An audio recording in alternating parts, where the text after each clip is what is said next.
Hello, আসসালামু আলাইকুম guys. আপনাদের ভিতরে নিয়ে চলে এসেছি হিডেন লাভ এপিসোড 10 নিয়ে। তো যারা নতুন আছেন চ্যানেলটি সাবস্ক্রাইব করে রাখবেন। চলুন দেরি না করেই আমরা এপিসোড 10 শুরু করে ফেলি।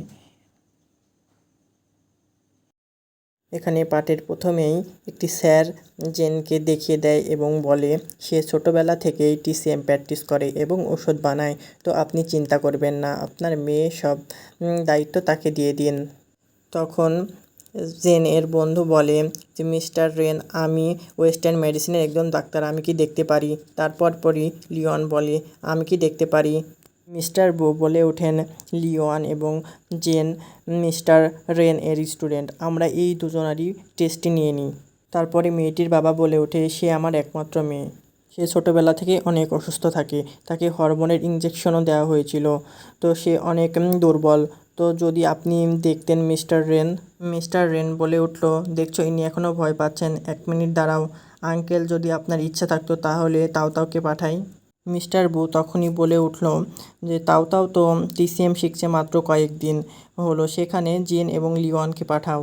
সাথে সাথেই সবার সিনিয়র মাস্টার বলে উঠল, আমার এই জুনিয়র জিয়াং ফ্যামিলি অ্যাকুপাংচারের একমাত্র উত্তরাধিকারী, এরপরে আমার পুরো ভরসা আছে। এবং সে বলে জুনিয়র এদের সাথে যাও। তখন মিস্টার জিঙ্ক বলে ওঠেন সামান্য বিষয়ের জন্য কেন তাকে কষ্ট দিবেন? মিস্টার রেন বলে ওঠেন এখনও আমাদের উপরে আপনার ভরসা হয়নি? আমার উপরে তো ভরসা আছে, আপনার শান্তির জন্য তাওতাওয়ের সাথে আমিও সেখানে যাব। তারপর সেখানে রেন প্রথমে তার পালস রেট চেক করে এবং তাওতাওকে দেখতে বলে। তখনই মিস্টার জিঙ্ক বলে ওঠে সুস এবং ওষুধ খেতে সে খুবই ভয় পায়, ছোটোবেলা থেকেই তাকে খাওয়ানোর অনেক চেষ্টা করেছি কিন্তু পারি নাই। তাওতাও বলে সুস আর ওষুধের কোনো দরকার নেই, আপনার রান্নাঘর কোথায়? তাওতাও রান্নাঘরে গিয়ে একটি স্যুপ তৈরি করে এবং বলে এটা তাকে খাইয়ে দাও, এবং তাওতাও ডিমের তেল তৈরি করে এবং সেখানে নিয়ে যায়। তাওতাও সেই মেয়েটির মাকে জিজ্ঞাসা করে স্যুপ কি খাইছে? তখন মেয়েটির মা বলল হ্যাঁ খেয়েছে এবং সে বলল এটি নাকি লুডুসের মতো। তখন তাওতাও বলে এটা কোনো লুডুস না, এটা হলো জ্বরের এক ধরনের বিশেষ ঔষধ। তখন তাওতাও বলে যে এটা কিসের দাগ?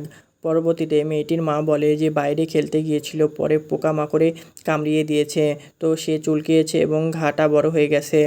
এখানে অনেক ধরনের ওষুধ লাগিয়েছি কিন্তু সেটা ভালো হয় না। তাওতাও বলল এটা একটি বোতলে ভরে নিন, প্রত্যেক দিন লাগাতে হবে, 3 থেকে 4 দিনের ভিতরে চুলকানি ঠিক হয়ে যাবে। মেয়েটির মা বলল এটা কিসের তেল?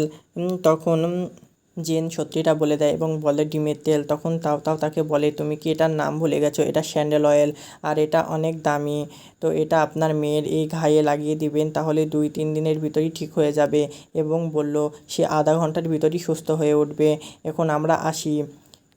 জেন পরে বলে যে তুমি অনেক মিথ্যাবাদী, তুমি ডিমের তেলকে স্যান্ডেল অয়েল বললা।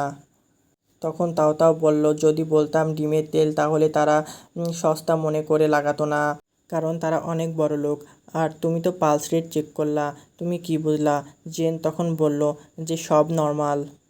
তখন জেন বলল যে তার যে একজিমা তুমি কিভাবে বুঝলা? তখন তাও ফ্ল্যাশব্যাক দেখে এবং একটু পরে বলে যে আমি তার পালস দেখেই বুঝতে পেরেছি। তখন জেন বলল বড্ড বেশি অভিনয় করো তুমি, যেদিন পালস দেখে সব বলে দিতে পারবে সেদিন থেকে তোমাকে আমি গুরু মানব। তখন তাও বলে তাহলে এটাই সত্যি। পরে দেখানো হয় মিস্টার বো মিস্টার রেনকে বলে তাহলে কি আমি দেখে আসবো? তখন মিস্টার রেন বলে যে এখন দেরি হয়ে গেছে। মেয়েটির বাবা বলল কি বললেন? মিস্টার রেন বলল আমি মজা করছি, এতক্ষণে মেয়েটি ঠিক হয়ে গেছে। তখন সেই মাস্টারটি বলল জুনিয়র কি খবর?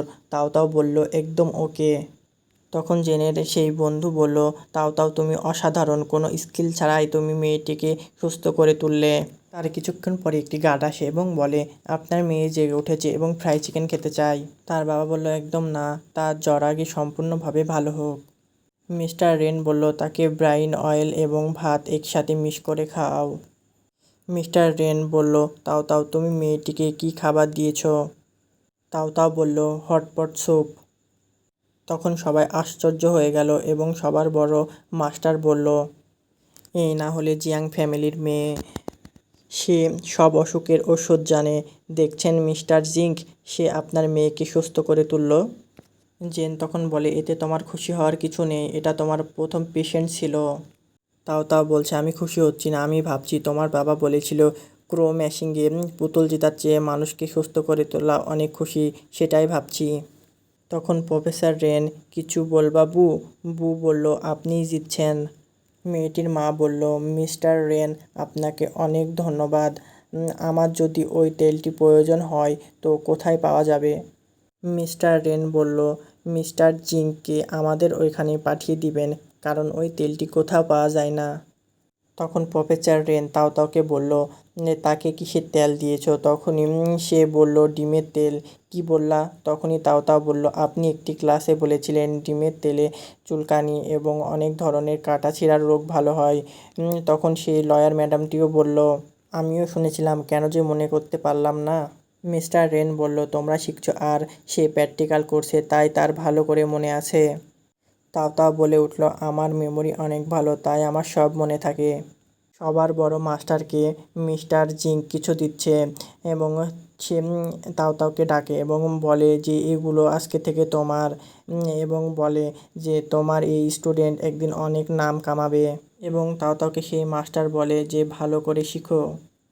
তখন সেই গিফটগুলো মিস্টার রেনকে দেখায় এবং মিস্টার রেন বলে, ওয়াইন কিন্তু 5 বছরের পুরাতন, তুমি সাবধানে খেও। তারপরেই দেখানো হয় সেই মাস্টার এবং সেই মাস্টারের বডিগার্ড গাড়িতে করে চলে যাচ্ছে এবং তাদের সবাই টাটা দিচ্ছে এবং বিদায় দিচ্ছে। তো পরে বলছে আবারও দেখা হবে, সবাই ভালো থাকবেন, তাই বলে তারা সবাই চলে যায়। পরের পার্টে দেখানো হয় সেখানে সেই মেয়েটি আসে এবং বলে, আমি সব ভয় থেকে মুক্তি পেয়েছি, এটা শুধু হয়েছে আপনার লেকচারের জন্য। মিস্টার রেন বলল, আপনি কোন ভয় থেকে ছাড়া পেয়েছেন? তখন সেই মহিলাটি বলল, আমি ডিভোর্স নিয়ে নিয়েছি। মিস্টার রেন বলল, আমি কিন্তু একদম এরকম করতে বলিনি। মহিলাটি বলল, আপনি সেই দিন ক্লাসে বলেছিলেন আপনাকে যে জিনিসটি কষ্ট দিচ্ছে সেই জিনিসটিকে দূরে সরাই দিতে, তো আমি ঠিক সেরকমটাই করেছি। মিস্টার রেন বলল, এই জন্য আপনাকে বিয়ে ভাঙতে হবে? এই ডিভোর্সের সকল দায়ভার তো আমার কাঁধেই দিয়ে দিয়েছেন। মেয়েটি বলল, না না, আপনি গিল্টি ফিল করবেন না, কারণ সেই ক্লাসে আপনি বলেছিলেন যেখানে আপনার মূল্য নেই সেখানে থাকার চেয়ে না থাকাই অনেক ভালো। আর এখন আমি অনেক খুশিতে আছি, আর আমি বুঝতে পেরেছি আমার জীবন থেকে আমি কি চাই। মিস্টার রেন বলল, আমি কি জানতে পারি আপনার জীবন থেকে কি চান? সে বলে, আমি যেখানে ভালোবাসা নেই সেখানে খুঁজেছি, সেটা আমি বুঝতে পেরেছি। মিস্টার রেন, আমার মনে হয় আপনার অনলাইন ক্লাস দেওয়া দরকার, তাহলে অনেকে উপকৃত হবে এবং আমার মতো মন ভালো হয়ে যাবে। তখন মিস্টার রেন বলে, আমি কোনো ইনফ্লুয়েন্সার নই। তখন জেনের মা আসে এবং বলে, দেখো তাদের দুজনের বন্ধুত্ব হয়ে গেছে। মেয়েটির মা বলে, হ্যাঁ, এতে যদি তাদের একাকিত্ব কাটে তাদের দুজনেরই ভালো। আমি অনেক খুশি, আমার মেয়ে আবারও হাসছে। মেয়েটির মা বলে, দেখেন এদের দুজনকে দেখে মনে হয় না তারা প্রথমবার দেখা হয়েছে, মনে হচ্ছে সব ঠিক হয়ে গেছে। আমার আগামী সপ্তাহে ছুটি চাই। মিস্টার রেন আমার পোস্ট শেয়ার করেছিল, সেখানে আমি টাইলস খুঁজছিলাম, তো অনেকে আমাকে এসএমএস দিয়েছে যদি টাইলস পাই, আর যদি নাও পাই তাও আমি খুঁজতে থাকবো। তখন সে মেয়েটি আসে এবং বলে, জিয়াংশিকে আমি দেখব, যদি কিছু মনে না করেন। এখন আমি ফ্রি, আর প্রত্যেক দিন তাকে এখানে নিয়ে আসবো এবং নিয়ে যাব। তখন শিয়া বলে, তোমার উপরে কিভাবে বিশ্বাস করব?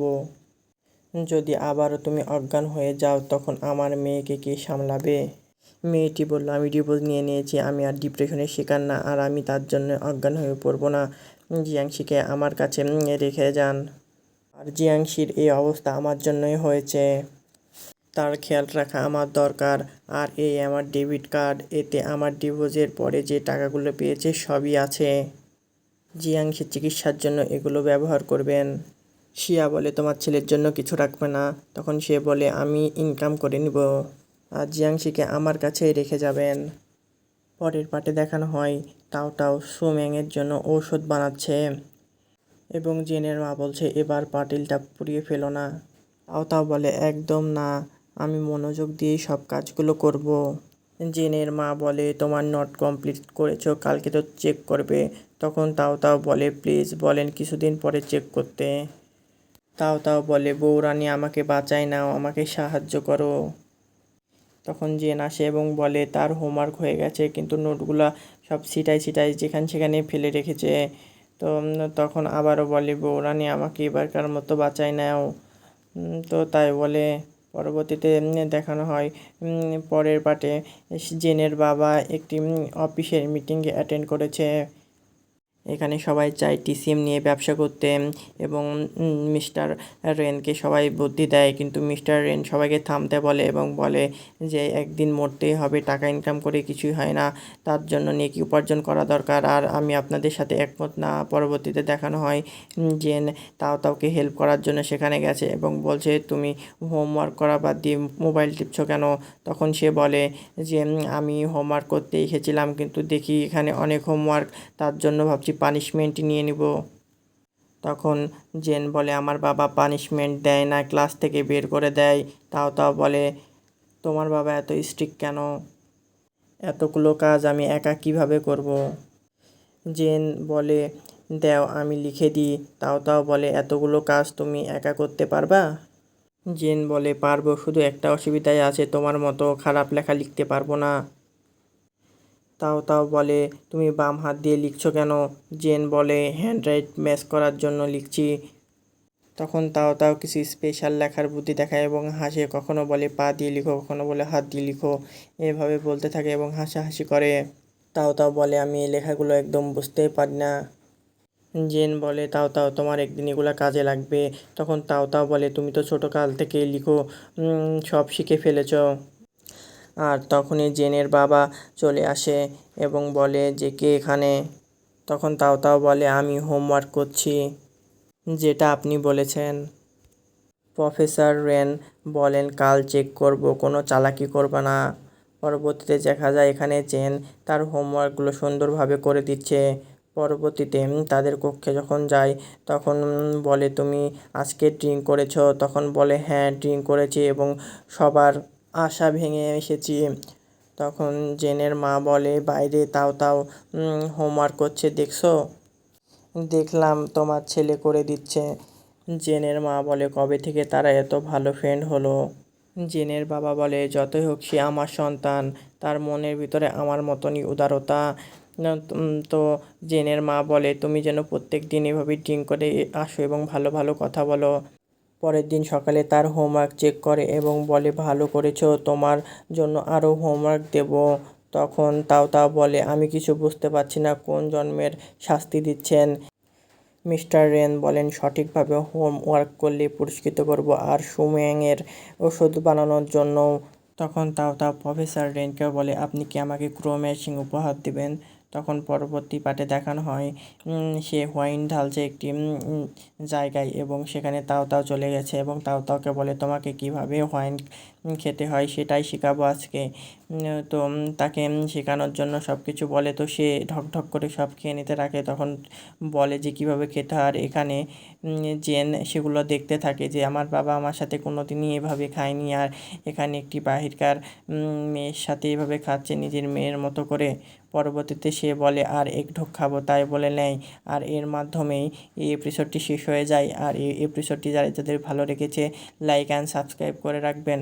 পরবর্তী পার্ট খুব শীঘ্রই নিয়ে চলে আসবো। সম্পূর্ণ ভিডিওটি দেখার জন্য আপনাদের সবাইকে ধন্যবাদ।